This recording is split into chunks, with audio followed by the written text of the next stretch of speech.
Hola, te damos la bienvenida a una nueva conversación de Stay Human, un espacio al que invitamos a líderes y expertos de distintas disciplinas y partes del mundo a charlar sobre la oportunidad que tienen las organizaciones para seguir liderando desde su lado más humano.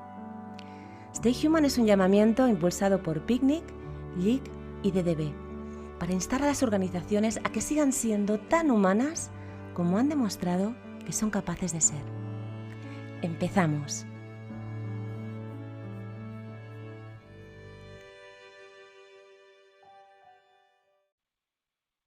Hola a todos, gracias por acompañarnos en una entrega más de estas conversaciones Stay Human que estamos teniendo. Mi nombre es David González Natal, soy socio y director senior de JIC y hoy la verdad es que tenemos la suerte de tener como invitada a Cristina Barbosa, que es directora de marca de Vodafone España y también es presidenta de la BCMA.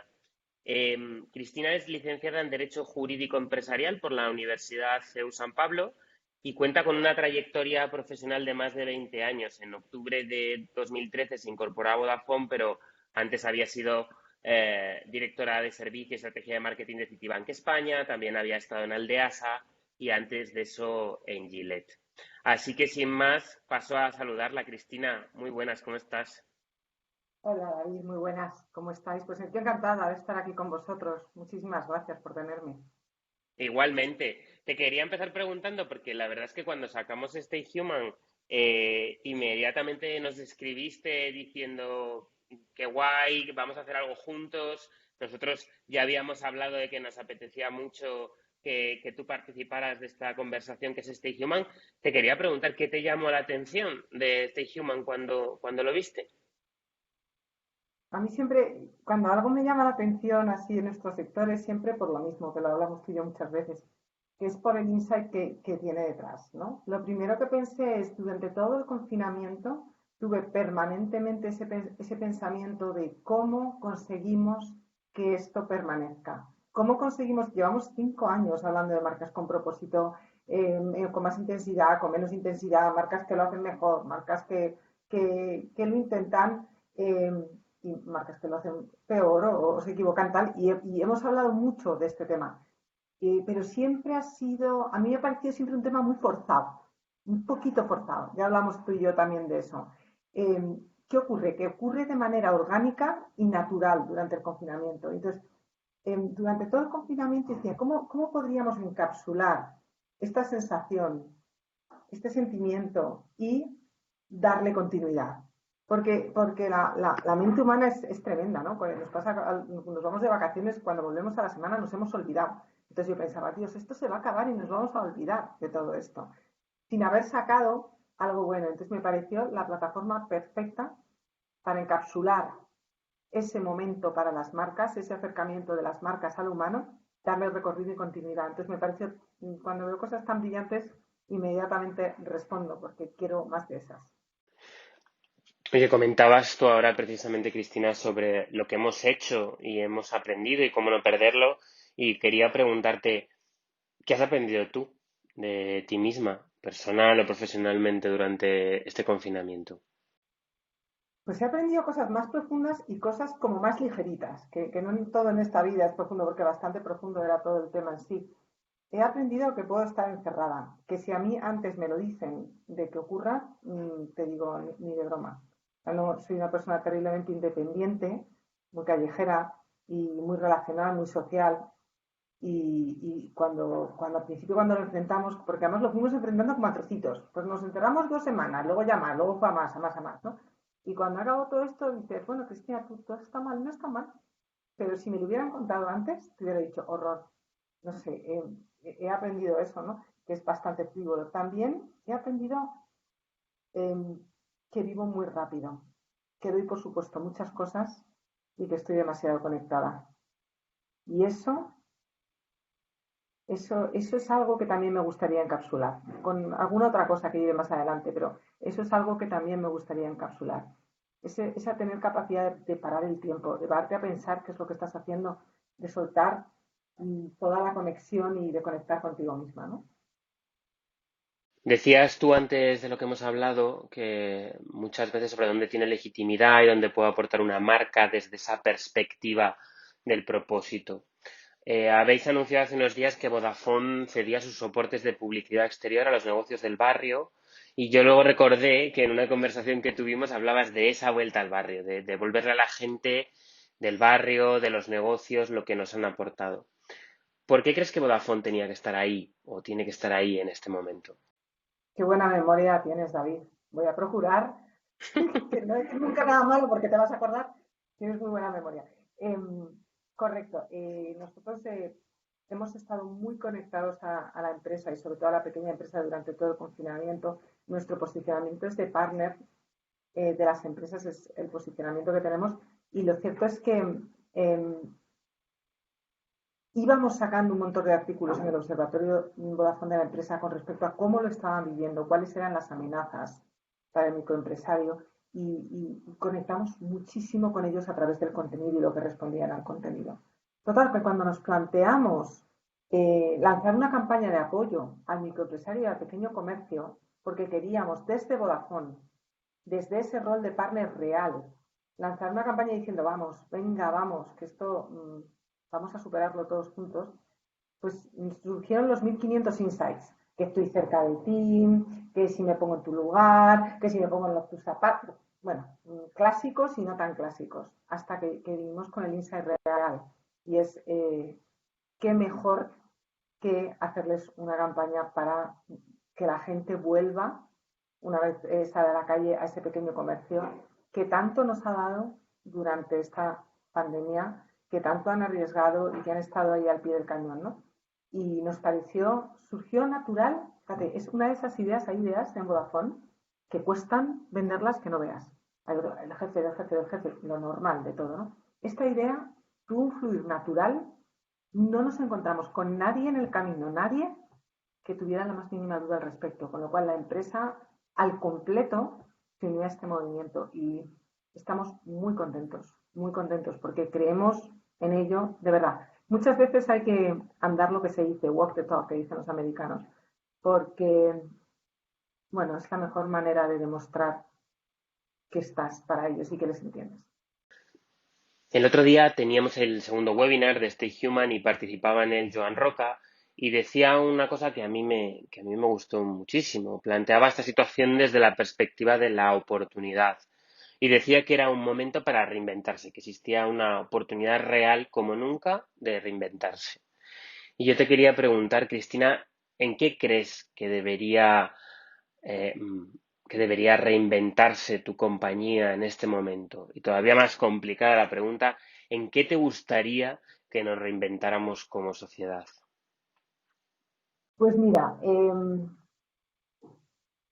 Vodafone y todas las empresas de telecomunicaciones, pero en este caso me encantaría que fuéramos nosotros y mi equipo los que fuéramos hacia ese camino y mi empresa, ¿no? Yo creo que las empresas de telecomunicaciones, al ser por el producto que venden, por la rapidez que hay, por el cambio constante, por la innovación constante, estamos muy conectados con todo lo que tiene que ver con la innovación, lo digital, el ir a más, el llegar a otro sitio, el famoso Power to You que tuvimos durante muchísimos años, el The Future is Exciting, Ready y para adelante, proyectivo, digital, innovador, hacia allí, ¿no? Eh, y eso está muy bien, porque somos las empresas que un poco tiramos de eso junto con otras empresas, ¿no? Pero si nosotros no conseguimos hacer todo eso mejorando la sociedad, no tendremos una razón verdadera de ser y existir. Entonces, si a mí me dices hacia dónde quiero que mi compañía demuestre, porque ya lo hace, y consiga comunicar que estamos aquí para hacer un cambio relevante en la sociedad. 10 años llevamos intentándolo y en 2 meses eh, más o menos nos hemos dado cuenta de que la conectividad es importantísima, que no separa, sino que nos une y que tiene el poder de hacer cosas increíbles, pequeñas y grandes y contribuir al cambio social en lo positivo.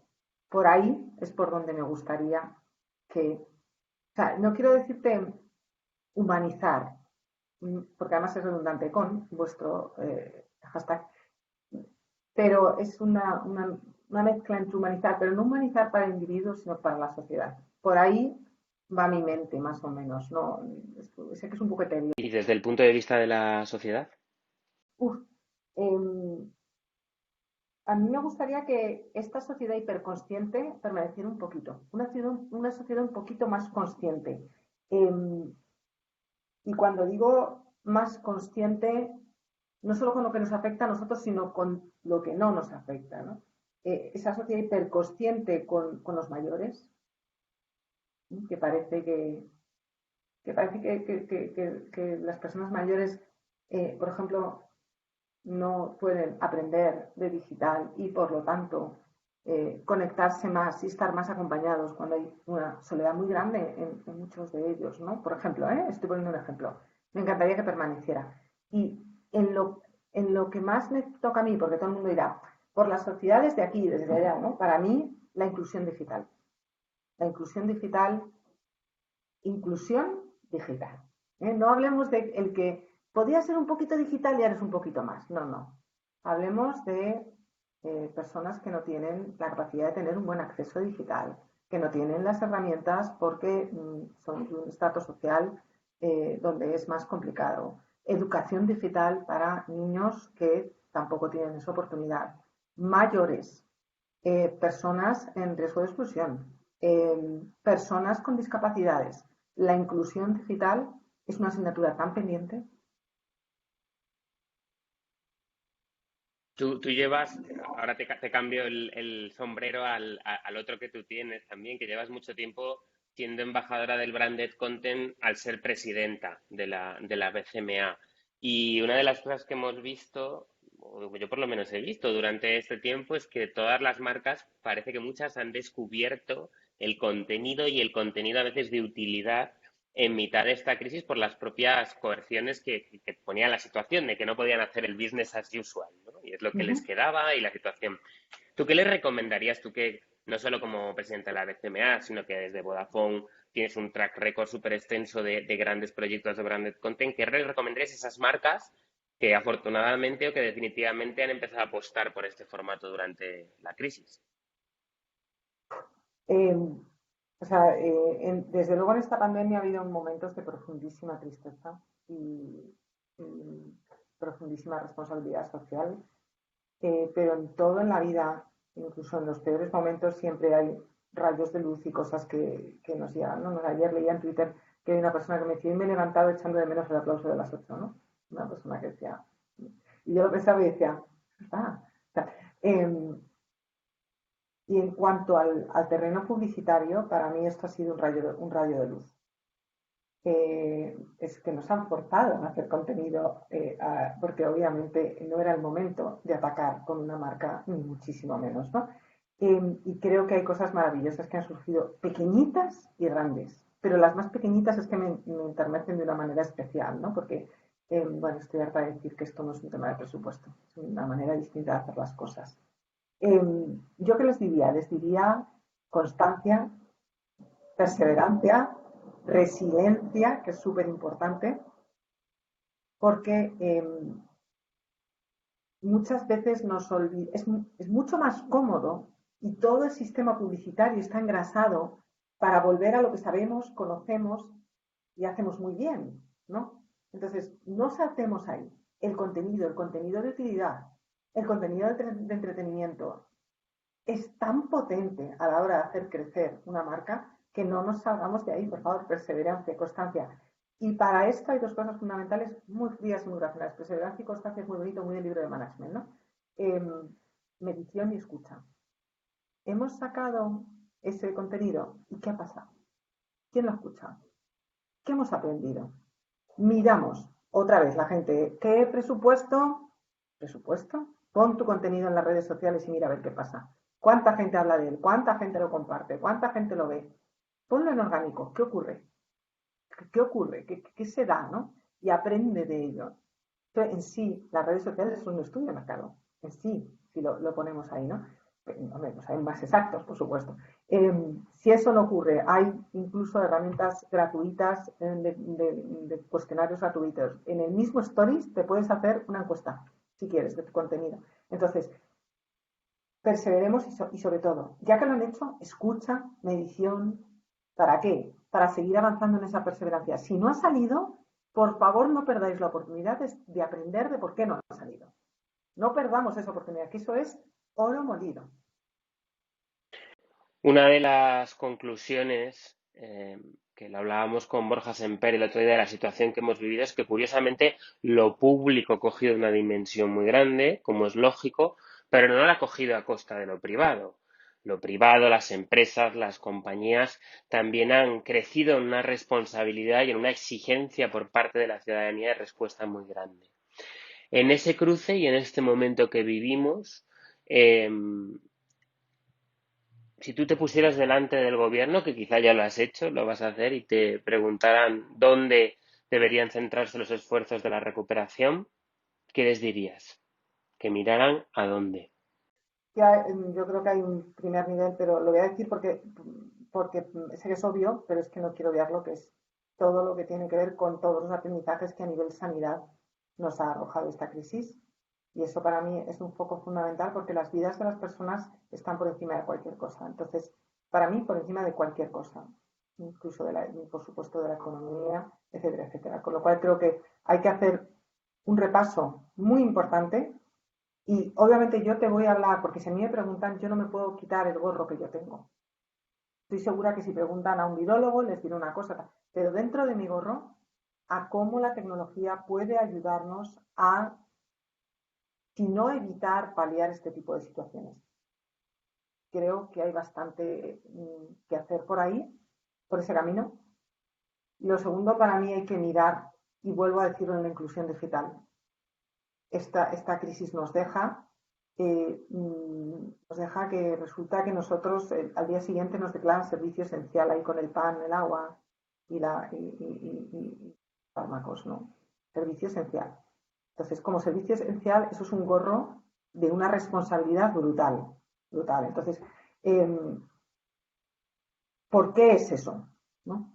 ¿Y por qué hay gente que ha estado menos conectada y menos acompañada? No puede volver a pasar. ¿Vale? Y luego hay un tercer punto, que para mí es un punto de sorpresa, que es la creatividad. Yo le diría al gobierno que en este país necesitamos gente que proponga y cree mucho más. En vez de discutir y criticar, crea, propone, piensa, prueba. Hay muchas cosas de la cultura anglosajona, concretamente de los americanos, que a mí me ponen muy nerviosa. Pero hay una cosa que admiro profundamente, y es que cuando algo malo les pasa, se ponen a hacer cosas hasta que aciertan en una. Se ponen a crear, a inventar, hasta que aciertan en una. Y así salen de sus crisis. La parálisis no nos sirve para nada. Hay que crear y, por favor, dejar de discutir. Curioso que digas esto porque en la crisis anterior se crearon o nacieron la mayor parte de las startups que son ahora grandes compañías como WhatsApp. Y además, precisamente desde esa perspectiva, la de añadir creatividad en mitad de la crisis. Hablabas de una cosa que me interesa mucho, que es el sector específicamente que trabaja tu marca, Vodafone, que la sensación que yo tengo es que el sector ha avanzado mucho reputacionalmente durante la crisis sanitaria, no solo porque se le haya situado como un servicio esencial y porque las prioridades hayan cambiado, sino también por las acciones, por cómo habéis actuado, ¿no? Esa mochila reputacional que a veces podía traer el sector ha variado. Y desde esa perspectiva, ¿cuál es, en tu opinión, el mayor riesgo al que se enfrenta ahora el sector para, déjame decirlo de manera clara, cagarla en esta situación? Sí, me encanta, me encanta. Es como, a ver, ¿cómo no la acabamos? Bien, esto es una Exacto. pregunta. Eh, bueno, como te he dicho, es una grandísima, grandísima responsabilidad. Yo estoy orgullosísima, y te iba a decir de mi compañía, pero no, de todas ellas, también de mis compañeros. Estoy muy orgullosa de cómo han aguantado las redes de este país. Lo damos, por supuesto, no ha ocurrido en otros países. Si haces un poco de labor de investigación, no ha ocurrido en otros países. En España las redes han tenido un comportamiento ejemplar que nos ha permitido a todos estar conectados con los nuestros desde casa. Creo que hay que mantener eso. Tenemos unas redes excelentes y mantenernos conformarse, ¿eh? O sea, nadie sabe que ha habido miles de personas en la calle y trabajando, ajustando las redes para que nadie se caiga, para si esta zona tiene un mayor uso de la conectividad, esta menos, para ir ajustando los canutos de las redes para que en ningún momento nada falle. Mira, se me ponen los pelos un poco de punta cuando lo digo, porque nadie se imagina que eso es así. Tú piensas que tiras un tal, no, hay que ir ajustando y hay gente que ha estado en tiempo real. Dejar una noche una zona sin conexión era un drama. Era un drama, ¿no? No conectar un hospital de campaña es un drama. Es un drama, ¿no? Entonces, todo eso, mantener esa magnífica conexión que tenemos en España. Luego, para no cagarla, mejorar todos juntos esos servicios de atención al cliente que tenemos para dar el mejor servicio, han sido óptimos durante el confinamiento por muchas razones, entre otras cosas porque no teníamos una actividad de captación y nos hemos volcado en nuestros clientes y en nuestra conexión en exclusiva, ¿no? Pues que eso que hemos aprendido y todo lo que les hemos podido dar y hemos recibido de ellos, que es mucho, lo mantengamos. Para mí eso es fundamental. Y como tercer punto, este giro a la sociedad. Nos ha traído tanto. Nosotros hemos podido ayudar, hemos ayudado a todos. Y Vodafone concretamente se ha volcado de una manera espectacular. Nos ha dado mucho más a Vodafone que lo que nosotros hemos podido dar, porque es absolutamente extraordinario todo todo el impacto que hemos podido hacer y lo que hemos recibido. Entonces, mantener esa conexión con la sociedad, con el insight de la sociedad, con las necesidades de la sociedad, tanto en la empresa como concretamente en la comunicación que hacemos, que es lo que a mí me toca. Otra cosa que hemos visto, que no sé si compartirás, Cristina, tiene que ver con el rol ejemplar de los líderes. Los líderes, entendidos de manera general y en concreto también en el mundo empresarial. Y decía el otro día en un artículo en Stay Human, Marta García Valenzuela, que la principal enfermedad del poder es alejarse de la realidad. Perder tú hablabas antes de escucha, perder también la empatía en un momento además en el que todo evoluciona tan rápido. Y yo te pregunto, ¿se puede ser profundamente humano y auténtico en el mundo corporativo o es un mundo todavía que siempre nos hace renunciar a una parte de nosotros mismos? Es mucho más fácil no ser humano y no estar conectado. Pero eso no quiere decir que no se pueda. Por supuesto que se puede. Si no se pudiera, no habría ocurrido lo que ha ocurrido. Lo siento, se ha abierto una ventanita y eso es posible. Entonces, no es fácil. Como no es fácil, por ejemplo, antes de la publicidad, lo que hemos dicho antes. Y tendemos siempre en la vida a coger el camino fácil.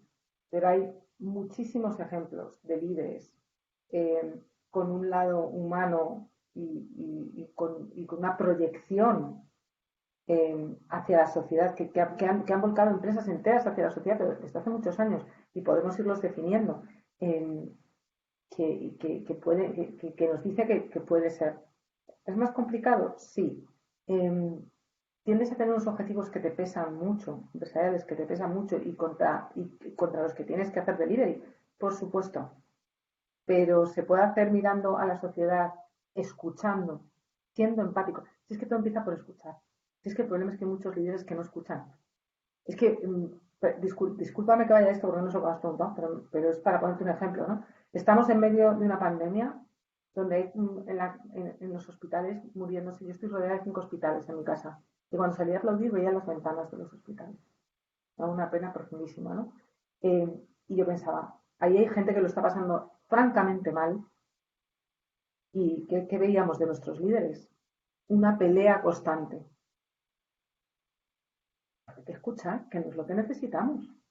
Solo hay que escuchar un poquito. Y hay líderes que han escuchado y que han estado a la altura de las circunstancias. Y los hay que no, pero es más difícil. Entonces, te pongo ese ejemplo, ¿no? Entonces, lo mismo. Yo lo que diría, si pudiera decirle algo a los líderes, si me lo permite, es activen la escucha. Porque les puedo asegurar que una vez hayan escuchado, no van a poder actuar en contra o no a favor de lo que han escuchado. Bueno, pues muchísimas gracias, Cristina, por la recomendación y por la conversación y seguimos en esta conversación de Stay Human. Muchas gracias. Muchísima suerte. Un abrazo. Gracias. Chao. Esta ha sido nuestra conversación Stay Human de hoy. Esperamos que te haya resultado tan inspiradora como a nosotros mantenerla. No te pierdas todas las novedades y nuevas conversaciones que iremos lanzando en los próximos días desde stayhuman.es. Mientras tanto, Stay Human. Sigamos liderando desde nuestro lado más humano.